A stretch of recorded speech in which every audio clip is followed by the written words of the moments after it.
अपनी इंग्लिश को इम्प्रूव करने के लिए सब्सक्राइब कीजिए अपने channel knowledge booster Umesh sir को, और इस बेल आइकन के बटन को दबाना ना भूलें ताकि आप देख सकें लेटेस्ट वीडियो सबसे पहले।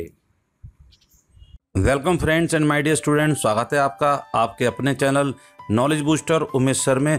और आज हम पढ़ने वाले हैं एनसीईआरटी द्वारा प्रेस्क्राइब्ड बुक फर्स्ट फ्लाइट की पोइट्री से पहली पोएम जो क्लास 10th में है, जिसका टाइटल है डस्ट ऑफ स्नो, जिसे लिखा है रॉबर्ट फ्रॉस्ट ने। लेकिन इससे पहले कि हम टेक्स्ट के अनुसार इस पोएम को पढ़ें, वर्ड मीनिंग को जानें, इंग्लिश से हिंदी का लाइन टू लाइन अर्थ जानें, पहले इस पोएम को मैं आपको इस पोएम की बैकग्राउंड बताना चाहता हूं, जिससे ये पोएम आपको अच्छी तरह समझ में आ जाए।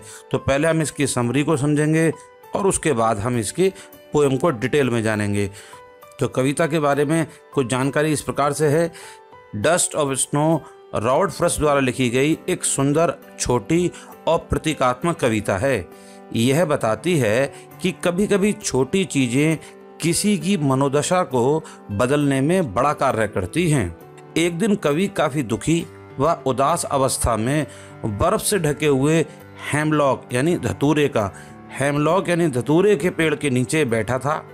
तभी एक कौवा जो उसी पेड़ पर ही बैठा था उस पेड़ की डाली को हिला देता है, तो बर्फ के छोटे छोटे कण यानी पाउडर उसका कवि के ऊपर गिर जाते हैं। ये ठंडी और मखमली बर्फ कवि के मूड को बदल देती है। कवि को ताजगी का एहसास होता है और वह अपने जीवन के पछतावे को भुलाकर शेष दिन को इस निराशा से बचा लेता है। यह कविता हमें यह संदेश देती है कि हमें बुरे से बुरे हालात में भी सर्वश्रेष्ठ जीवन की आशा रखनी चाहिए। हमें प्रकृति और उसकी छोटी छोटी चीज़ों में खुशियाँ मिल जाती हैं।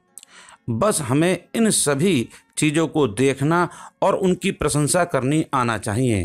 किसी ने खूब कहा है कि घनघोर निराशा में भी एक आशा की किरण जरूर होती है। अब चलते हैं इस पोएम को डिटेल से जानने के लिए। लेकिन अगर आपने कॉपी पेन नहीं निकाला है तो कॉपी पेन जरूर निकाल लीजिए।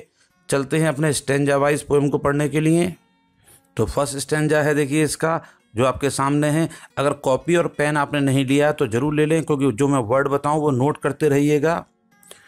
द वे माने तरीका या रास्ता।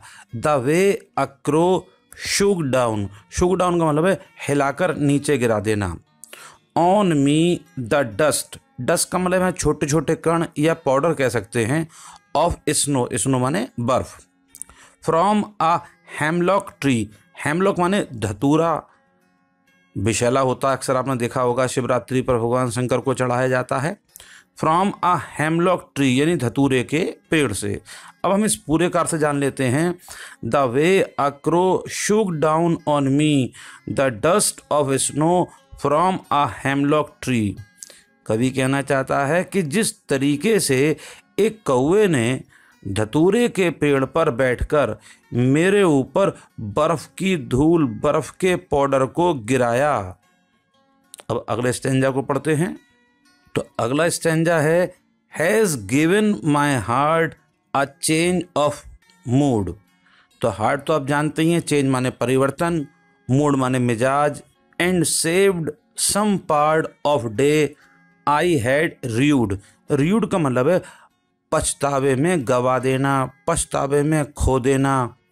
अब हम अर्थ जानते हैं इसका। Has given my heart a change of mood, यानी जिस प्रकार से कौवे ने वो बर्फ के पाउडर को गिराया था, उससे आगे कहना चाह रहा है कि उसने मेरे दिन का मूड ही बदल दिया। Has given my heart a change of mood, यानी उस पाउडर ने मेरे दिन का मूड ही बदल दिया। And saved some part of day, और दिन के कुछ भाग को बचा लिया। आई हैड र्यूड, जो मैं पछतावे में ही गवा देने वाला था। उम्मीद करता हूँ आपको पोएम पसंद आई होगी, अच्छी लगी होगी। अगर अच्छी लगी है तो लाइक करना ना भूलें, शेयर करें उन सभी को जिनके लिए उपयोगी है। और एक निवेदन, अगर आप मेरे पुराने सब्सक्राइबर हैं तो आपने चैनल सब्सक्राइब कर लिया होगा, बहुत बहुत धन्यवाद। और अगर आपने चैनल अब तक सब्सक्राइब नहीं किया है तो चैनल को सब्सक्राइब जरूर कर लें। मिलते हैं अब अपनी अगली वीडियो में, जब तक के लिए अपना ध्यान रखिएगा। धन्यवाद।